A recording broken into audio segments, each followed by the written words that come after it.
What's happening, gang? It's your boy Retro back again with another reaction video. Yeah. Today we got another huge update. You guys can probably already tell that it is going down. Just by that title alone, you guys are definitely going to want to check this one out. So I believe we're seeing the beginning of the end for that Democratic Illinois governor, J.B. Pritzker, after he made some very incendiary remarks that most are interpreting as a call for violence against the federal troops that have been deployed in his state by our President Donald Trump, guys. And I'm excited to get into this one, so we're not straight into it. All I ask that you guys please hit that like button, hit that subscribe button. And without further ado, let's hop straight into it, folks. Check this one out. Well, let me be clear that if I pick up the phone and call Donald Trump, that will become part of a case in court that I somehow was calling him for help.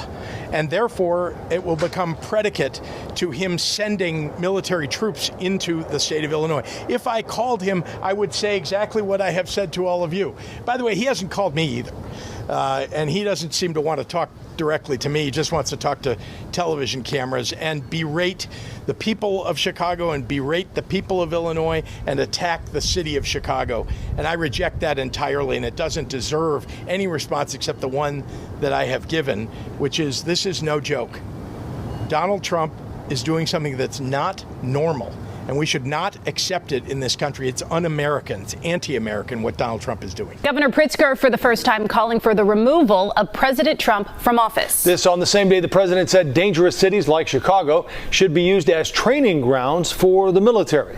Political reporter Chris Ty here now with all that and new details on the 100 military troops the president wants to send to Illinois. Chris? Joe and Erica, even for two politicians that are political enemies and who spar regularly, this day stands out from the rest. You'll hear what they said here in a second. As for what troops are headed here, the likeliest will be from the Illinois National Guard, which insiders say Governor Pritzker has control over.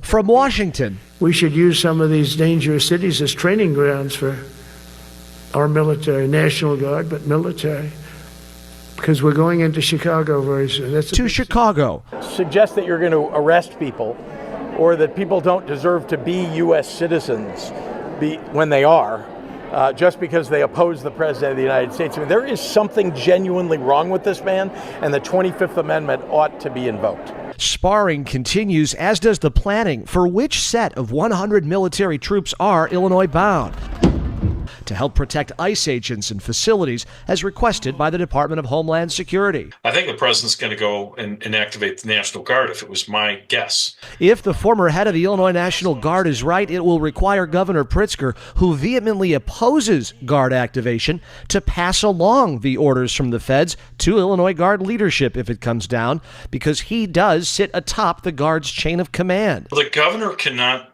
refuse to pass that order to the adjutant general or stop the process himself, unless he deems it completely illegal, and that's going to be a pretty broad swath. Hayes would then expect Pritzker to almost immediately begin legal proceedings to stop it. I'm sure his attorney general's office is ready to do something because he's so adamant against it. Pritzker saying his legal team's ready. Immediately go to court. We're prepared to do that. Believe me when I tell you that the law is on our side when it comes to keeping troops out of the city and out of the state. And just like that, folks, the National Guard has been spotted moving into Chicago, with the CBP even being seen arresting bad hombres.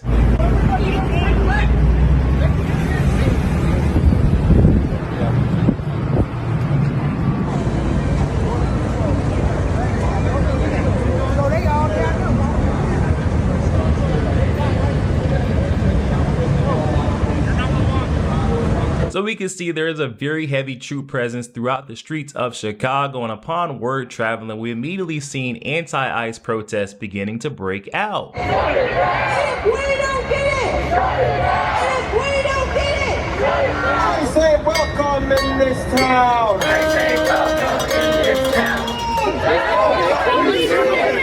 I say welcome in this town. From Palestine to Mexico. Stand up, fight back! Stand up, fight back! Stand up, fight back! Stand up, fight back! Stand up! Donald Trump and Donald Trump. Chicago isn't licking boots. Chicago isn't licking And shortly after these protests broke out, the Democratic leadership of Illinois began with the inflammatory rhetoric, spewing claims like ICE is kidnapping folks off the streets. None of what Trump is doing is making Illinois safer, and then going on to say that they will continue to record and expose all ICE activity around their state. We will continue to record and report ICE activity in our communities, and we will continue to stand up for every vulnerable person in our state. To every immigrant watching, you are not invisible, and you are not alone. We see you, we value you, and we will defend you. These are our cities, and this is our state. We will not back down. One thing is clear, none of what Trump is doing is making Illinois safer. How many of these arrests, 500 people, how many were violent criminals? Honestly, hundreds. So out of, as of this morning, we're over 550 arrests. And what ICE is doing at Operation Midway Blitz is we are focusing on those criminal aliens that have been released from sanctuary jurisdictions. And those are the worst of the worst that we're out there looking for. Apparently, addressing the problem head on does nothing, while ignoring the problem is the solution. Well, this is very easy to say from behind 24/7 security detail that Democratic leadership like Governor J.B. Pritzker has, and the language only got more heated from here. Our small businesses suffer when our residents and visitors who are shopping and eating are made to feel unsafe by the jackbooted thugs roaming around a peaceful downtown. Parents are now scared to send their kids to school for fear the troops will grab their children. Students are afraid they'll come home and find their parents have been disappeared by ICE. This is no way to live. J.B. Pritzker going on to call our ICE agents jackbooted thugs, but not everyone agreed with the Democratic leadership. Others openly welcome this federal response. This is what everybody wants. How can this governor even make that statement? The president is doing his job as the president of the United States of America. He sworn the oath to keep America safe. And we see that Governor Pritzker has failed his. He was sworn in to protect the citizens of Illinois, and he has failed to do that. So for him to say that our president, who is upholding his oath to the American citizens, for him to say that about him, you know what, these people are disgusting, and I just have no words. Same thing. We work for you. We work for you.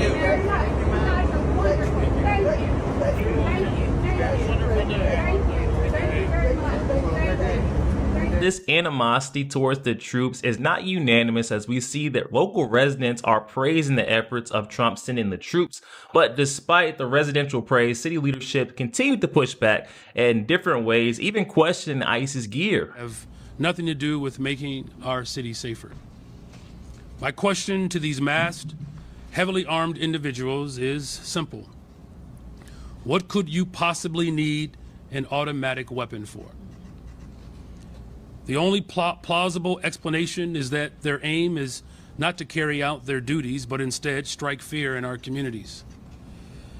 If you are following the law, if you are in accordance with the Constitution, if you have a criminal warrant, then there is no reason to cover your face. Shortly thereafter came one of Pritzker's most incendiary claims. Bovino even admitted on the record that they are making arrests based on how you look.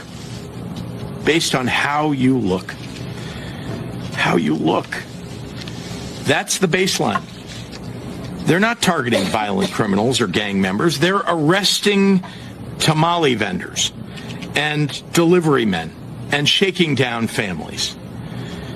Donald Trump and Kristi Noem and Tom Homan said they were targeting the worst of the worst criminals. They lied, and they continue to lie. 60% of the individuals that ICE has taken in Illinois this year have no criminal convictions of any kind. ICE is running around the loop harassing people for not being white. Just a year ago, that was illegal in the United States. Now, ICE is making it commonplace. And if you thought that was bad, even local law enforcement got involved with this false narrative. I was shocked I was shocked. I've never been spoken to by a fellow law enforcement officer in such a way. Broadview Police Chief Thomas Mills says on top of requiring 75% of his department's manpower for crowd control outside of the ICE processing facility in the west suburban city, he was personally, verbally attacked by ICE agents during a protest. I'm a leader of a department. I know that my office is looking at me for guidance and leadership, and I had to ensure that, I had to stay calm and not engage in such unprofessional behavior. Chief Mills says he was walking across a skirmish on September 12th, the day this video was shot. He was called multiple expletives by an ICE agent, calling him a coward, accusing him of neglecting his duties during protests that got physical. And during the course of that, while trying to gather information, there was pepper spray released while my officers right there. They felt the effects of that pepper spray where it altered their vision. They were coughing, and I was on the phone with them, and they had to leave the area so they can decontaminate themselves. Now, Broadview's mayor has issued a blistering letter to ICE excoriating their actions, saying, quote, Broadview police officers are routinely being exposed to ICE agents' tear gas volleys, forcing them out of action until they recover. Broadview firefighters and ambulance personnel are being exposed. Nearby residents are being exposed. Beleaguered Broadview residents are begging for relief from your center's siege of our neighborhood. These folks are pathetic. They clearly don't know how to read or rule. I mean, we see straight through their lies and falsehoods, but that didn't stop Mayor Brandon Johns from taking the next steps and pushing his lies even further and fomenting more violence on CNN. Well, the federal government and the Trump administration has not been in communications with me, with my local law enforcement. What we are seeing from this president is an absolute rejection of our Constitution. There is no one in the city of Chicago or cities across America that are calling for the militarized occupation of our cities. This is not about safety. This is not about immigration. This is about fomenting chaos and terrorizing the people of Chicago and cities across America. And as the mayor of the city of Chicago, we vehemently oppose and reject what this administration has promulgated against the American people. Mayor, we are learning about an overnight targeted immigration enforcement operation in the South Shore neighborhood. Can you tell us anything more about that operation? What we simply know is that, you have masked men with large weapons that are simply disappearing people from their homes. We're talking about children being stripped away from their parents. We're talking about workers that are being targeted. Just this last weekend, we had 2 public school teachers detained by ICE. We had the incident that you just referred to in a suburb right outside of the city of Chicago. We had a CBS reporter who had pepper balls shot at her while she was just simply doing her job, and tear gas being spread throughout these individuals who are protesting and resisting these, what we are clear about, egregious acts and an overreach of the Constitution. And so we're very firm in the city of Chicago about protecting all residents, and I've put forth a couple of executive orders to do just that. There is no one in this city that believes that what this president is doing is on the behalf of working people in our city. And that same rhetoric that we've seen coming from Democratic leadership quickly spilled over into the streets and led us directly to what we're seeing in this next clip. No, because I'm sick of it. Hey, ICE, come to the south side of Chicago. I promise you, we're going to keep our hands off of you. We're going to let you just throw people to the ground and tackle them. Yeah, we're not going to jump in and jump on you. Yo, there we have it, guys. Oh my goodness. Once again, we're seeing that very inflammatory rhetoric coming from these loonies on the left with the Democratic leadership of Illinois, thinking it's very fine and dandy to continue to incite violence against federal troops and the ICE agents that have been deployed in their city to clean up that crime and migrant crisis that the residents are currently facing. J.B. Pritzker is not going to be satisfied until we see another instance like what happened at the Dallas ICE facility happen, and then they'll be back blaming both sides. I believe the buck needs to stop here, and it's time to finally draw that line, hold someone accountable now so that we can prevent any more tragedies from happening, guys. But definitely hop in that comment section. Comments are open, and I'm excited to hear what you guys are thinking on this one. Also, make sure you guys please hit that like button, hit that subscribe button if you'd enjoy more content like this. Catch you guys on the next one.